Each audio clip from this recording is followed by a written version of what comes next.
เอาพี่น้องเอ้ยเนาะก่อนสิกลับบ้านสิจ่ายไว้น้ำเจ้าเลยก็ได้เพราะว่าทางสร้างแหล่เพิ่นยังเดินทางมายังบ่ฮอดเนาะ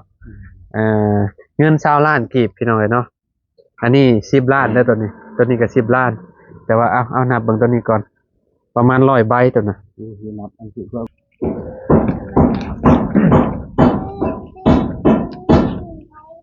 โอเคครบหมดแล้ว100ใบเนาะอ่าเอา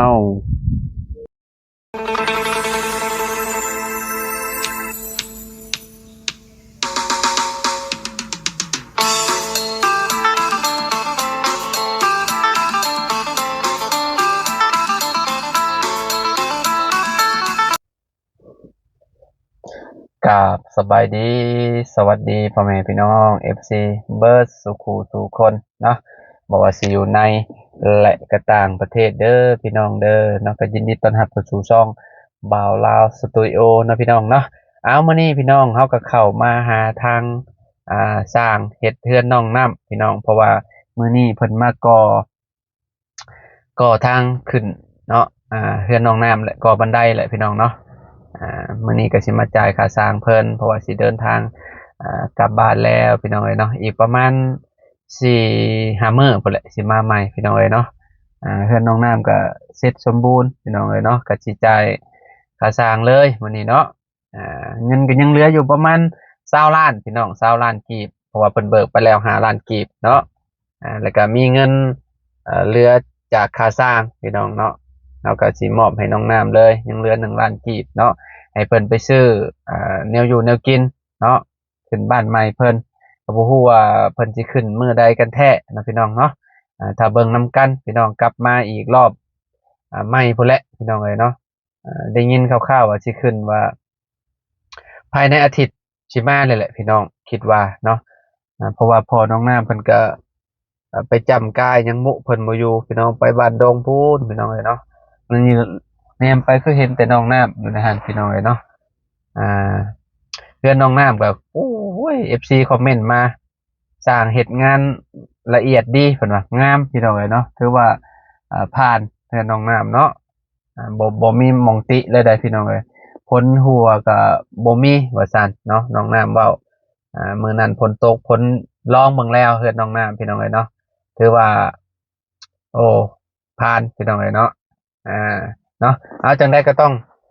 ขอขอบคุณเนาะทางแม่เนาะผู้ที่ว่าเพิ่นช่วยไม้พาสลามานำเนาะแล้วก็แม่อ่าที่ว่าเพิ่นกับน้องสาวขาสร้างพี่น้องเอ้ยเนาะเพิ่นก็ เป็นพี่น้องหั่นแหละเป็นพี่น้องกันเนาะพี่น้องเนาะที่ว่าสุดสวย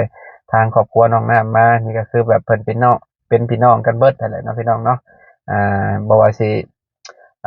ขาไม่พาเซล่าแล้วก็ขาสร้างเนาะพี่น้องเนาะถ้าเพิ่นเบิ่งแล้วเพิ่นคือสิฮู้อยู่ดอกเนาะเอาจังได๋ก็ขอบคุณหลายๆเด้อแม่เด้อก็ขอให้สมเจ้าอยู่ดีมีแรงความเจ็บบ่ให้ได้ความไข้บ่ให้มีเนาะปรารถนาสิ่งใดก็ขอให้ได้สิ่งนั้นเด้อนอนหลับให้ได้เงินหมื่นนอนตื่นให้ได้เงินแสนบ่ว่าสมเจ้าสิเฮ็ดธุรกิจหยังค้าขายหยังก็ ขอให้ประสบความสำเร็จในหน้าที่การงาน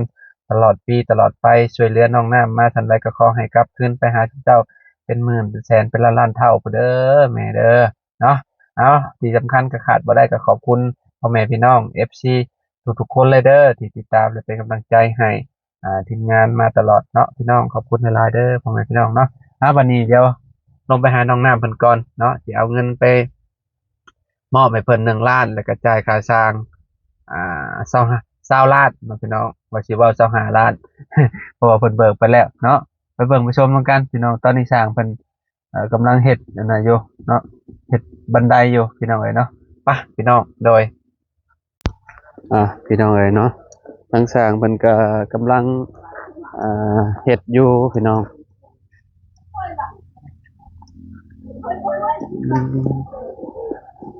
โอ้แห่กับ ทรายพี่น้องเนาะก็หลายเติบเนาะแต่เฮ็ดห้องนอกห้องน้ำนี่ก็ถือว่าพอแล้วได้นี่พี่น้องเฮ็ดห้องน้ำนี่เนาะห้องน้ำน้องน้ำนี่โอ้พี่น้องเนาะโอ้ฝนตกแล้วคือแบบเบิ่งไม่ใช่ก็คือว่าอยากเคี้ยวไปเบิดเลยนะพี่น้อง ทรายกับหินเบาเสียงเปิ่นสร้างมาพี่น้องเนาะพี่ทางนี้สร้างเพิ่นอันนั้นอ้ายอันนั้นเฮาซื้ออันโตะยวงมาหาเอาใส่ให้หน่อยเด้อแม่นประตูใหญ่กับประตูห้องน้องน้ำน่ะใส่ให้เพิ่นแน่มองล็อกกุญแจน่ะสบายดีเด้ออ้ายเด้อสบายดีโดยโอ้มาแต่เช้าผู้บ่นี่สร้างใหญ่เฮาเด้เราไปส่งพี่น้องมันไปซื้อจักเหือจักไปส่งพี่น้องชื่อจักเฮือนั่นแหละอ้าวเราจะมาจังหน่อยบ่มาโอเคว่าสิจ่ายเงินทุกเจ้าได้มื้อนี้งานทุกเจ้าจบเลยพี่น้องเนาะอันขั้นตอนสุดท้ายแล้วนี่เพราะว่าอันบ่ได้มีหยังจ้างเพิ่นต่อแล้วนอกจากแบบมีงานอีกจังซี่ห้องใช้บริการเพิ่นอีกเทื่อนึงพี่น้องเนาะตอนนี้ก็คือแบบงานเพิ่นก็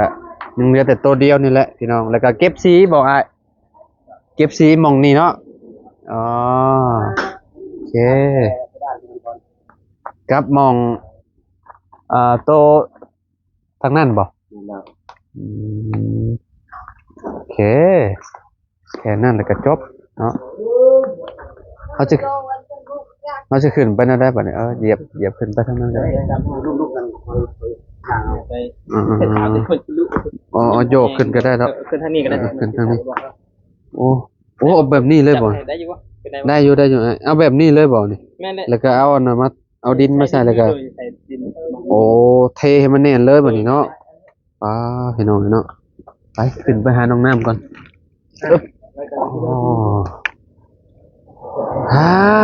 พี่น้องนะสบายดีโอ้มื้อนี้คือแต่งตัวงามแท้น้ำโอ้โดยแมนใส่แบบนั้นเลย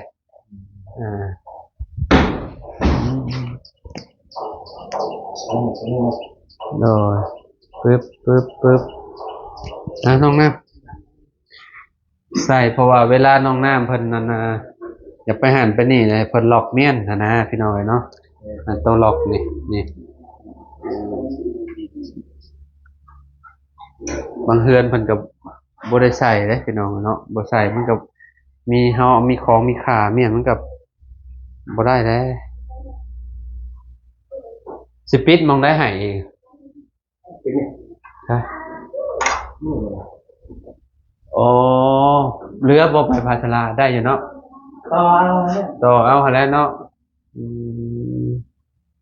ได้อยู่มันยังหลายเติบอยู่ปิดแบบว่าพอดีงามพี่น้อยเนาะวันนี้ผม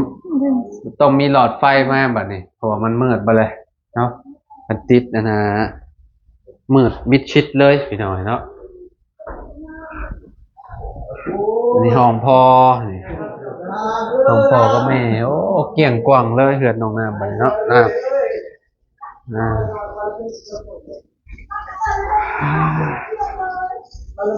ได้พอเรามาพ่อจะไม่เมนบ่มาแล้วบ่มาเมนน้องน้ำมาแล้วก็พอพี่น้อยเนาะใช้อันห้องเราขึ้นมาด้วยหาน้องน้ำ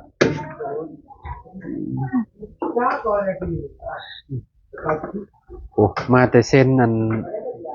นะเส้นชื่อเส้นยังบ่ไปอยู่บันดง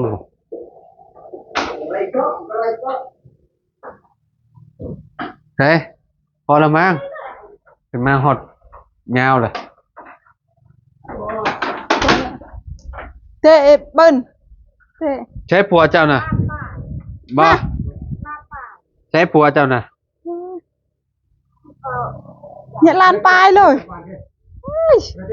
นี่ไหมไปทักตาคนลานปลายเลยเท่าไรลานปลายล้านเท่าไรวะล้านปลายแหละลานแหละล้าน500,000โอ้ประทับตาจะซื้อกับล้าน500,000ปุ๊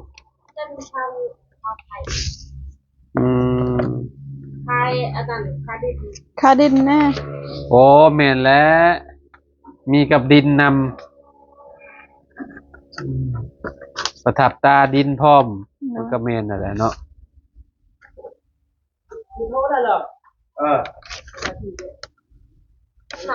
อ๋อนี่ประทับตา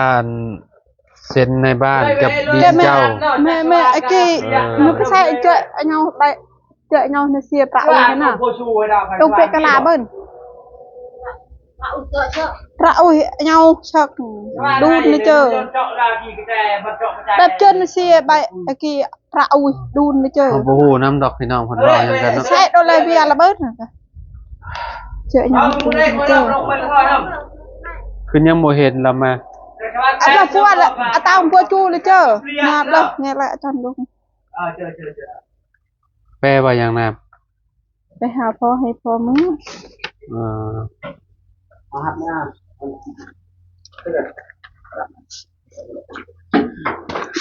ปิดนะให้น้องปิดอันให้น้องน้ำพี่น้องเนาะบอลอันน่ะบอลมันเป็นช่องโวโวเนี่ยนะปิดเมียนดีนะใหม่พาชลานี่กันยังลายเติบอยู่พออยู่ดอกจำนี้นะมันเจ็บเมียนโอ้ได้อยู่ในการอยู่ฮะ ต่อเอาเลย ต่อเอาอยู่ในบ่เป็นหยังเนาะสิเอา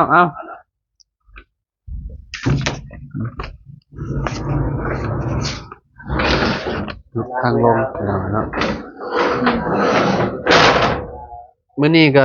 กลับบ้านน้องน้ำได้พี่น้อยเนาะสิเมื่อบ้านแล้วจ่ายค่าช้างแล้วกับเมื่อแล้วเพราะว่า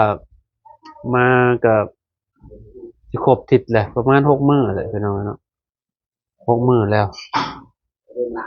mặc หับเอาน้ำเล้าเลยไว้บ่น้องหน้า โอ้ยไงแล้วไปเลย ในแล้วก็ไว้เลยเนาะ เอาปัวไว้เลย sớm là ai lừa chị vô đâu nặng lên เดี๋ยวเอาพัวเลย lấy hiệu cái lại เพื่อนแล้วจะว่ามีคนหักบ่จักชาวนาน่ะ bố mi โทรหาเราเลยเราอยู่ใช่เราฮะ วันเมื่อไรของเราลบนี่ เราลบมือใช่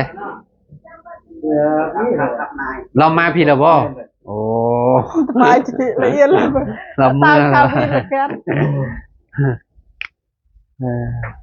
เอาพี่น้องเอ้ยเนาะมาก็มาเจอน้องลาน้อยอยู่นี่เนาะสบายดีน้องลาน้อยมื้อนี้ขึ้น2 ค่ำเดือน5เลยแหละพี่น้องเอ้ยเนาะเดือน5ลาวเนาะเดี๋ยวก็เดือน4สิเข้ามาเลยได้นี่เบิ่งเดือน4สากลเนาะมื้อนี้ที่31ก็คือแบบเพื่อนน้องน้ำนี่ยังเด้พอเรามาแล้วพอดีเลยจ้ะเนาะพี่น้องเนาะเพราะว่าคันว่าถึงมือสงกรานต์พอดีนี่ยันบ่ได้อยู่แล้วเนาะเรามาแล้วเนาะสบายดีพ่อใหญ่โดยมานั่งนำกันกับลูกเช้าพี่บาดนี่เนาะให้กลับมาแต่จำกาบ่โอ้จำกาอันที่ดินพร้อมแล้วก็ไผ่พร้อมคืออาทิตย์ใช่ไหมในบอสเจ้าจะขึ้นเขื่อนเจ้า วันที่ก็ วันที่หยังวันเสาร์เอาวันเสาร์บ่เบิ่งมือ มันชุกแล้ว ชุมเฮาก็สิกลับมาถึกเบิ่งดูหาน้องหลานหน่อยวันเสาร์ถึกวันหยัง บันทินนะบันทินก็อ่ะ ปฏิทินตั้งถึกอยู่บ่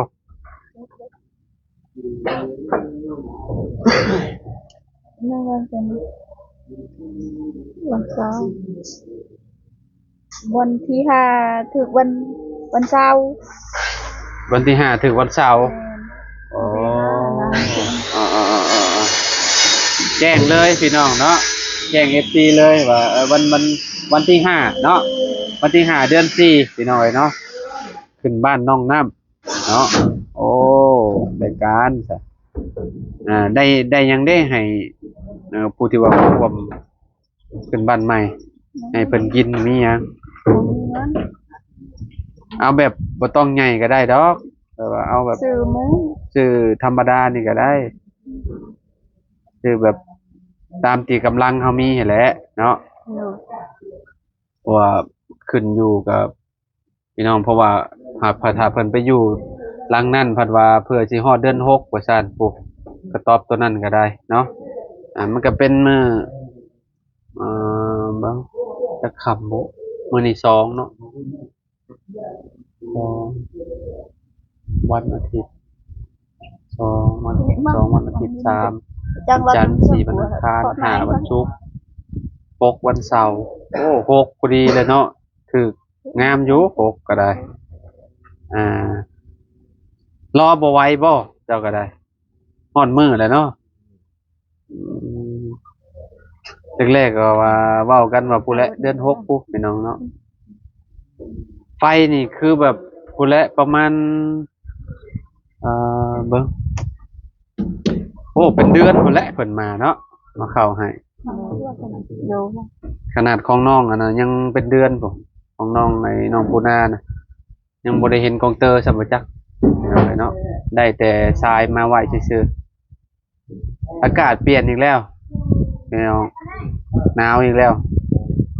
เดี๋ยวก็ฮ้อนเดี๋ยวก็หนาว แม่นเปลี่ยนดุเกินพี่น้องเนาะรอแต่สร้างนั่นแหละมาเดี๋ยวสร้างมาจ่ายเงินเพิ่นเดินทางแล้วเอาก็ได้ กลับมื้อนี้บ่ โดยกลับมานี่ เดินทางปลอดภัยเด้อ โดยขอบใจละลายพุ่นแหละวันใกล้ๆขึ้นบ้านใหม่น้องน้ำพุ่นแหละบัดนี้วันที่3เนาะวันที่3ที่4ที่5ก็พอดีขึ้นเฮือนเลยเนาะโอ้คักแล้วบ้านนี้พี่น้องได้นอนบ้านใหม่แล้วน้องน้ำบัดนี้เนาะ โดยดีใจบ่ แน่น้องหล่าถามดีใจบ่ ความรู้สึกเป็นจังไดดีใจบ่ หลังจากที่ไปนอนอยู่พุ่นโดนเนาะ ฮะไปนอนอยู่พุ่นจักเดือน นอนน้ำปลาน่ะ หลายปีบ่ เนาะ ตอนนี้ได้นอนเทือนตัวเองแล้วบัดนี้เนาะ ตั้งแต่เราใหญ่มาเราก็บ่เคยนอนเทือนตัวเอง ว้าวรีบ่น้องหล่ะ แม่นเนาะไปนอนแต่เทือนบ้าน สบายดีนะโตะโอ้ทางหลังแม่เพิ่นมาแล้วพี่น้องเนาะตั้งแต่อายุเท่าใดไปนอนอยู่น้ำปลาน้องน้ำ เป็นใหญ่เป็นเจ้าค่ะ บ่ตะกี้แต่ก่อนซุมเจ้าก็ลิ้นนำกัน แม่น เ โน่จะเป็นใหญ่ แต่น้อยจนใหญ่เนาะน้องหล่าเพิ่นสิฮู้ดีพี่น้องเอ้ยเนาะเพอเพิ่นเป็นหมู่กันเด้ พูดโทษนะคะเป็น เข้าโรงเรียนนำกันบ่ ก็เราไม่ได้เข้า บ่ได้เข้าเลย เป็นอะไรคือบ่เข้าโรงเรียนหมู่บัดเข้า เรามีน้องเดเอาน้อง น้องหลายคนเนาะบ่มีเวลา มีเวลาเข้าเรียน บัดน้องหลานี่อ่านได้เบิดได้ภาษาลาวพี่น้องเนาะภาษาลาวภาษาไทยแล้วก็ได้อยู่เนาะไปใช้กันขี้ง่ายอยู่ส่วนเราไปน้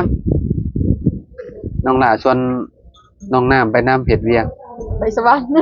ไปเฮ็ดเวียกอยู่สวรรค์ ไปสวรรค์ต่อแต่สวรรค์ไปไทยเลย โอ้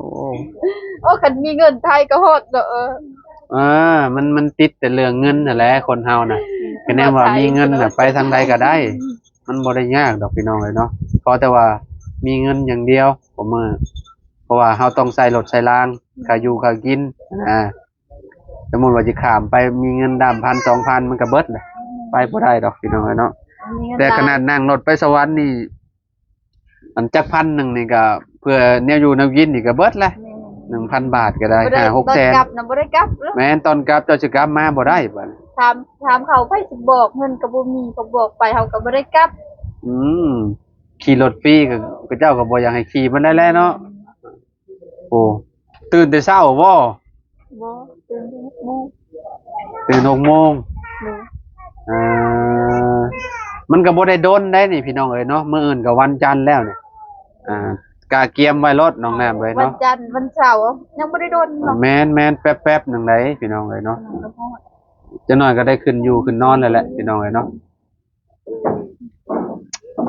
ความรู้สึกช่องทานเป็นอะไรตอนนี้พ่อกับแม่สิได้ขึ้นบ้านใหม่แล้ว ดีใจนะ เบิ่งเราดีใจก็คือแบบ แล้วก็คือว่าแล้วเนาะคนแบบมันเพิ่นก็เฮาสิว่าจังได๋ล่ะพี่น้องเอ้ยเนาะแล้วดีใจบ่ดีใจก็คือกันหั่นน่ะพ่อกับแม่น้องนำหั่นน่ะแต่ว่าความรู้สึกเพิ่นคือแบบก็ธรรมดาหั่นน่ะ แต่ว่าข้างในนี่คือสิแบบสุดๆแล้วเอาคิดว่าเนาะคือเจ้าก็คือกันนี่คือว่า เจ้าดีใจสำหรับน้องน้ำถามมันเลย ดีใจดีใจใจจนยิ้มออก ฮะ ดีใจเป็นว่าบ่ออกเลย เออ อย่าเฮ็ดน้ำตาไหลเด้อ เอาสิเป็นหยังเฮาดีใจเฮาก็ให้แบบดีใจบ่ได้ให้เสียใจหั่นนะ แม่นแล้ว เนาะเจ้าว่าบ่น้องล่ะน้อย ดีใจ ตาแห่งความดีใจ แม่นแบบว่าภาคภูมิใจแบบนี้มีผู้ใหญ่เพิ่นจุดช่วยเข้ามาหั่นนะพี่น้อง เลยเอาว่าบุญกล้วยบุญรถร้อยอย่าง ถ้าบ่มีเจ้านี่ก็บ่ฮู้แหล้วว่าพ่อกับแม่เจ้าสิได้เฮือนบ่หั่นนะน้องน้ำเนาะเพราะว่าผู้ใหญ่เพิ่นอยากช่วยมาทางเจ้าอะไรเพิ่นเห็นแล้วเพิ่นอยากช่วย ตอนแรกๆอะเจอน้องน้ำครั้งแรกน่ะคือแบบโตน่ะคือแบบป้อเหลืองเฮงตอนน่ะเนาะ เดี๋ยวนี้สดใจ นั่นนี่โอ้เดี๋ยวนี้มีออร่าเด้นั่นนี่จะเป็นเจน้ำได้จังหน่อย บ่เป็นเจดอกเงินก็บ่มีโอเจ ลีได้แบบว่าเราต่างจากตอนนั้นได้พี่น้องเลยเนาะตอนที่เฮาเข้ามาแรกๆน่ะตอนที่เขามาเอาแผงโซลาร์เซลล์เข้ามาให้ตอนนั้นน่ะพี่น้องเลยเนาะแล้วก็มีเงินนำตอนนั้นเนาะแผงโซลาร์เซลล์นี่ก็ยังใช้ได้อยู่เนาะบัดแล้วซุมเจ้าก็บัดเป็นนอนหันนอนนี่ซุมเจ้าก็เอาไปนำก็ได้เนาะ แล้วนอนมีไฟฟ้าใช้เลยก็แห้งง่ายแล้วบัดนี้มีแต่หาเงินเพิ่มจ่ายค่าไฟแล้วบัดจ่ายค่าไฟแล้วนอนจะมีตู้เย็นอีกนี่ ค่าไฟค่าน้ำก็มี น้ำก็มีเลย มีครบเครื่องนะได้นี่ขาดแต่ห้องน้ำเนาะห้องน้ำก็เพื่อนครัวเพิ่นนี่แหละพี่น้องเนาะหาเงินเพิ่มบัดนี้อยากได้เพื่อนครัวก็ได้เด้อหาเงินเพิ่มแล้วมันต้องมีได้ต้องมีเฮือนครัวนี่เนาะเวลาเฮาดังไฟยามฝนนี่คือแบบสิไปดังอยู่ใช่แล้วมันลำบากดังอยู่นี่มันดำได้ว่าดำดังอยู่ตารางกล้องตารางเฮือนมันดำได้มันบ่งามได้ต้องเฮ็ดจังได๋ก็เฮ็ดกระต๊อบรถเฮ็ดกระต๊อบแบบอันน่ะคือพ่อเจ้าเฮ็ดน่ะแบบนั้นก็ได้ล่ะเนาะพ่อเนาะเฮ็ดกระต๊อบเมาก็ได้ กินตอบเก่านะ โดยบ่ต้องดังใส่เฮือนหลังใหม่ดอกมันขี้ร้ายกำห้องน้ำนี่แหละสำคัญเนาะยามฝนนี่ไปบ่ได้เลยแหละพี่น้องเอ้ยเนาะผู้ว่าป่าท่านนี่ก็แปลนบ่แหละพากันไปทางใดแต่ละมื้อซะลงห้วยพุ่นบ่ฮะ ยามฝนนี่หยัง ยามฝนยากเนาะล่ะน้อยเนาะพี่น้องเอ้ยเนาะยังเก่งก็ขอให้มีแบบมีท่อมีหยังแล้วก็อันน่ะเอาอันเฮ็ดจำใดจำหนึ่งก็น่าสิได้อยู่พี่น้องแบบว่ากั้นเอาหั่นน่ะแล้วก็มีหัวส้วมมันเนาะแล้วว่าเฮ็ดให้มันพอได้ใช้หั่นน่ะพี่น้องเอ้ยเนาะแต่ว่าอันนี้คือแบบตอนนี้บ่ได้มีแล้วว่านี่ถมไปเบิดแล้วล่ะว่านี่น้องน้ำเนาะ เดี๋ยวว่าไปใช่ นี่แหละนี่พวกแห่พวกหยังนี่คันว่ามีก็ได้พี่น้องเอ้ยเนาะสบายเลยบ่ยากซื้อมาเพิ่มมันน่ะมีแต่ซื้อแต่อิฐบล็อกกับพวกปูนพวกหยังแล้วก็ค่าสร้างเท่านั้นแหละพี่น้องเอ้ยเนาะมื้อนี้ก็สิมอบเงินให้เลยเด้อน้องน้ำเงินเหลือค่าสร้างนั่นแหละ1 ล้านกีบให้ไปซื้อแนวอยู่แนวกินขึ้นบ้านใหม่ก็ได้เนาะ1 ล้านนี่ก็ได้หลายเติบอยู่ติสิซื้อปลาก็ได้พวกปลานิลปลาหยังหั่นน่ะเนาะได้หลายโลเติบแล้วเขาว่าเนาะโลนึงเท่าใด ป้าคือไก่ป้าบ่ แม่นโลนึงเท่าใด โล65 เด้โอ้ได้หลายโลอยู่ ไก่จะโต60 ไก่บ้านครับบ่ บ่ไก่ตลาด ไก่3สายพันธุ์เนาะโอเคก็ได้อยู่ซะสิเว้าคนหลายปานใดเบิดหมู่บ้านบ่ บ้านเลย โอ้เบิดบ้าน น้องเนี่ยบ้านไกลบ้านเนื้อก็บอกมาแล้ว ก็พี่น้องเอ้ยเนาะกับก็แล้วแต่ชุมเจ้าเนาะว่าอันสิเว้ามา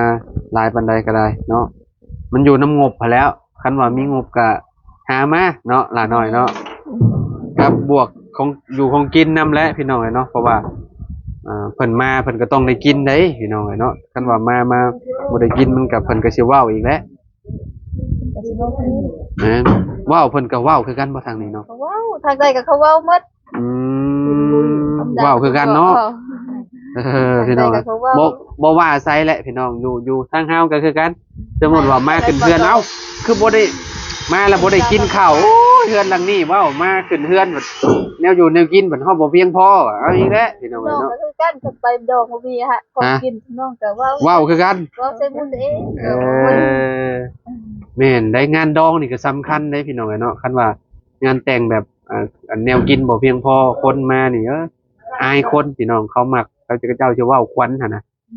อันนี้คือกันแหละจักสิว่าจังได๋แหละทางน้องน้ำนี่พี่น้องเนาะพี่น้องเว้าหลายเลยเนาะเดี๋ยวจงว่ากันใหม่เดี๋ยวรอทางสร้างเพิ่นมาก่อนเนาะมอบเงินให้น้องน้ำก่อนตอนนี้เนาะเงินก็เป็นเงินอันน่ะคือเก่าเด้อน้องน้ำเด้อ โดย ของแม่ใจดีอันที่ว่าเพิ่นจ้างช่างเพิ่นนี่แหละนี่มันเหลืออ้ายก็สิมอบให้เจ้าเลยเอา ขอบใจ 1 ล้านกีบพี่น้องเอ้ยเนาะมีแต่ฝากน้องน้ำขอบคุณเพิ่นแน่เนาะ โดย ทางแม่ชื่อไม้ฟ้าชลาแล้วก็ขาช้างเนาะเพิ่นเป็นพี่น้องกันนั่นแหละให้น้องน้ำอวยพรอวยไสให้เพิ่นเด้อ โดย เอา ขอบใจทางแม่ทางเอ่ยน้ำมือขอให้อยู่ดีมีแห้งขอให้นำขอให้รวยพัฒนาขึ้นในภายใดสิ่งนั้นคงเจ็บมาให้ได้คงไขอยากให้มีสาธุและขอบใจนำบาวลาวน้ำมือขอให้อยู่ดีมีแห้งขอให้นำขอให้รวยพัฒนาสิ่งใดขอให้ได้สิ่งนั้นคงเจ็บมาให้ได้คงไขอยากให้มีสาธุ โอเคเอาขอบใจละลายเอาไม้ให้พ่อแน่น้องน้ำให้ทางพ่อกับแม่ขอบคุณเพิ่นก่อนเนาะเอาขอบคุณเพิ่นเด้อพ่อเด้ออวยพรให้เพิ่นเด้อเว้าดังๆเด้อ อันนี้ตาวนาเจริญสุขภาพเป็นแรงสาธุ โอ้แม่ขอบคุณเพิ่นเป็นบ่ขอบใจเพิ่นเป็นบ่ขอบใจเพิ่นเป็นอยู่บ่อ้าวสิว่าบ่เป็นเนาะขอบใจหลายๆเด้อตอนนั้นแหละ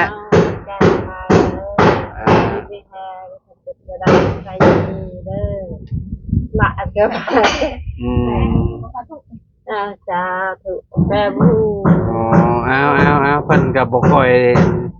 ออกกล้องปานใดมาแต่ละเทื่อก็มีแต่นี่แหละมาเจอน้องน้ำเว้ากับน้องน้ำนั่นแหละอ้าวพี่น้องเอ้ยเนาะอันน่ะว่านน้องหลานน้อยเนี่ยอันมาจับกล้องให้เนี่ยว่านน้องเพิ่นจับกล้องให้ก่อนพี่น้องเนาะโอเคเอาอ้ายมานั่งพี่เจ้าโอเคมาเจ้าว่าจะบ่เห็นเขาบ่จ๊ะ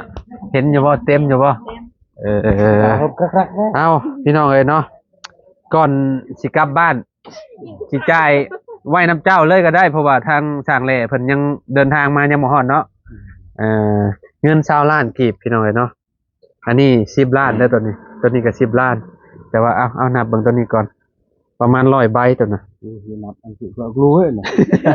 เอาอันนั้นนับซอยบ่น้องละน้อยว่ะเบิ่งอันนี้ก็นับเบิ่งนับซอยกันเพราะว่าแบบเพิ่นเฮ็ดเป็นคัดมาเอาคัดละ10ใบ จะรู้ว่านักขึ้นกัด โอ้จุกละตลาดกู 1 2 3 4 5 6 7 8 9 10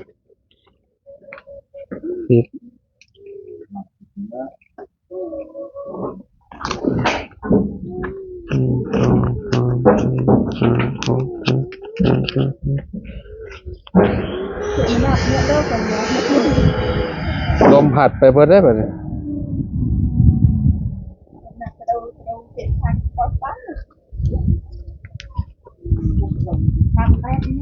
สบายอ่ะแบบรู้เลย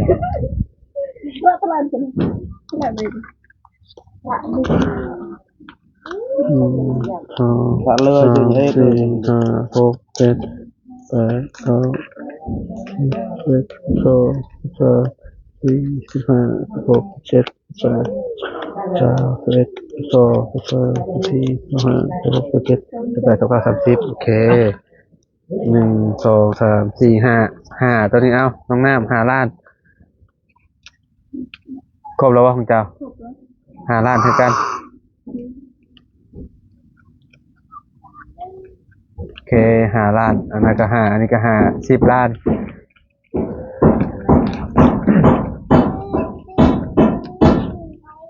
เฮ้ย โอเคครบ ครบแล้ว 100 ใบเนาะเอา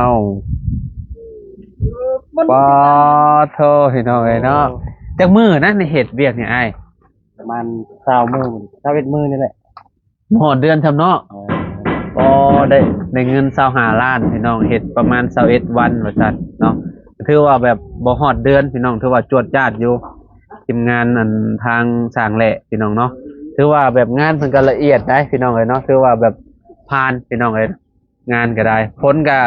บ่ได้หัวแล้วว่านะว่าไว้เมื่อวานนี่เนาะผลก็ถูกจังหวะพอดีเลยมาก็ได้พี่น้องเอ้ยเนาะแบบว่าเพิ่นก็คือแบบอยากตรวจงานนะว่าง่ายๆเนาะอ้ายเนาะแต่ว่ามาแล้วก็อยากเบิ่งว่าหลังคาน้องน้ำสิผ่านบ่หั่นน่ะก็ถือว่าโอเคพี่น้องบ่มีบ่อนเปียกบ่อนหัวว่าซั่นเนาะจังได้บัดฝนตกแห้งๆบ่เนาะว่าสิเป็นจังไดแต่ว่าเฮือนน้องไส้ครับบ่ผ่านเด้เพราะว่าเปียกเบิดเทื่อน้องไส้มันมีแต่ปองหั่นนะสังกะสีเพิ่นตอกแล้วแบบ เวลามันตอกบ่ถึกไม้แล้วมันทอเล็กตะปูออกแบบนี้หั่นนะ มันคนละ มันหล่นอันเป็นปองเบิดพี่น้องเอ้ยเนาะโอเคอ้ายขอบมกขอบใจหลายๆเด้อฝากอันขอบใจทางสร้างแหล่เพิ่นนำแต่ว่าตอนนี้จะว่าเพิ่นมาแล้วก็บ่จักพี่น้องจะว่าฮอดบ้านโดกบ้านหยังแล้วบ่จักเนาะแต่ว่าก็มอบไว้นะไว้ให้น้ำอ้ายเพิ่นนี่แหละเนาะเพราะว่าเฮาสิไปบ้านอันนี้พอตู้นี่อีกก่อนเนาะบัดขากลับลงมาก่อนสิมาแวะน้องน้ำอีกเทื่อนึงพี่น้องเนาะขากลับเมื่อพี่น้องเอ้ยเนาะเพราะว่าต้องไปถ่ายงานอีกงานหนึงเนาะขอบใจหลายๆเด้ออ้ายเด้อเนาะโดยพี่น้องเอ้ยเนาะตอนนี้จ่ายค่าสร้างแล้วเรียบร้อยพี่น้องเนาะเดี๋ยวขึ้นไปหาพอตู้อัน7 ปีก่อนบัดนี้พี่น้องเอ้ยเนาะเดี๋ยวจังแวะลงมาหาน้องน้ำก่อนกลับบ้านเนาะกลับมาเบิ่งอีกเทื่อนึงพี่น้องเอ้ยเนาะพอดีว่าตอนนี้เพิ่นปิดอันมองห้องนอนให้น้องน้ำอยู่เนาะเดี๋ยวกลับมาเบิ่งใหม่คือสิบ่โดนดอกแป๊บๆกันแล้วแหละพี่น้องเอ้ยเนาะเพิ่นโบกเพิ่นหยังนี่ก็คือแบบมื้อเพิ่นก็บ่ได้มาแล้วบัดนี้งานแล้วแหละเด้พี่น้องมีแต่รอมื้อนะพุ่นแหละมื้อขึ้นบ้านใหม่พุ่นแหละจังสิกลับมาใหม่เด้อวันเสาร์เนาะวันเสาร์ใกล้สิมาฮอดนี่แหละพี่น้องเอ้ยเนาะเพราะว่าถ้ารอฮอดเดือน6ก็รอบ่ไหวเพราะว่าตอบหลังนั้นบ่ฮู้ว่าผลสิมาหลังยามใดพี่น้องเอ้ยเนาะมาแล้วก็เปียกเบิดหนาวอีกแล้วเนาะบ่มีบ่อนอยู่บ่อนเช้าอีกแล้วต้องย้ายขึ้นมามันอยู่น้ำก้นดอกอยู่ขึ้นเฮือนขึ้นชานก็ได้พี่น้องเอ้ยเนาะไปลีเดอร์บัดนี้เด้อเอาสบายดีเด้อน้องน้ำกับแม่เนาะไปน้องลาน้อยขอบใจหลายๆเด้อน้องเพนออกตอนท้ายน้องเพนก็ได้เนาะไปพี่น้องเอ้ยเนาะเอาขอบคุณหลายๆเด้อเนาะทางแม่เนาะที่อยู่ทางต่างประเทศเนาะพี่น้องเพิ่นก็เป็นคนลาวคือกันนี่แหละพี่น้องเพิ่นก็ให้เฮาเป็นสะพานบุญให้เนาะทางแม่ทางแม่พาสลานำแล้วก็แม่ค่าสร้างแล้วก็กับน้องสาวเพิ่นเนาะขอบคุณหลายๆเนาะขอให้จุมเจ้าอยู่ดีไม่แห้งนั่นแหละเนาะความเจ็บบ่ให้ได้ความไข้บ่ให้มีปรารถนาสิ่งใดก็ขอให้ได้สิ่งนั้นเด้อเนาะนอนหลับให้ได้เงินหมื่นนอนตื่นให้ได้เงินแสน